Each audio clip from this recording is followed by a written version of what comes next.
And finally nga, natagpuan na natin yung isa sa mga nag-o-offer ng authentic sisig Kapampangan dito sa Pampanga na bukod sa napakasarap, talagang presyong pangmasa. Kaya naman sa araw-araw ay hindi sila nawawala ng order. So kung i-rate ko yung sisig na to, 100/10. Sa akin sa dinakdakan, tapos sa sagad-sagad. And for today's food trip nga, nagpa-deliver tayo ng mga bestsellers nila na sisig Kapampangan at dinakdakan. Ito yung sisig nila. Sisig Kapampangan. Tapos ito yung dinakdakan. Yung isang tab nila na sisig is worth 120 pesos. Tapos yung dinakdakan nila is worth 130 pesos. Murang-mura lang. Ang dami pa ng serving. Nag-order nga pala tayo via Atad Patrol. Since from Arayat pa kasi to, kaya medyo mahal yung shipping fee. Umabot ng 350 pesos. Pero I think worth it naman. No? Ang dami ng serving nila, saka mukhang masarap. So, ganito yung authentic na Kapampangan eh. Wala siyang mayonnaise. Actually, matagal na ako nagkikrave dito. Ngayon lang ako naka-order. So guys, tikman natin siya na walang kalamansi. Saka walang timpla. As is lang, kung paano nila niluto, titikman natin siya. First bite.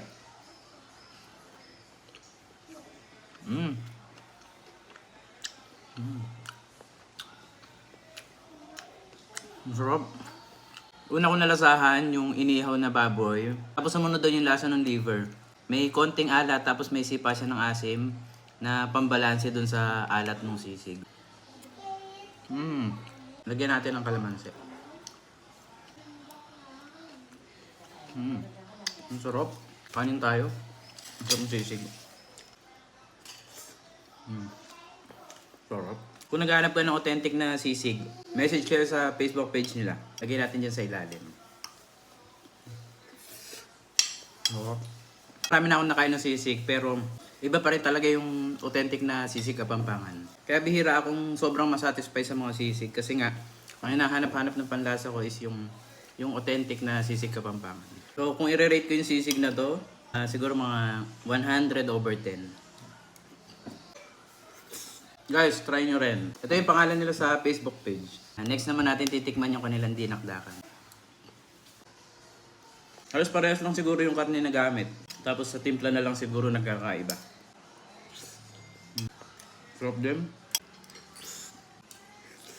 Last bite. Sarap. Yan, so naman daw yung re-rate. Sa akin sa dinakdakan, 10. Tapos sa 10 din. Masarap parehas. Sagad-sagad.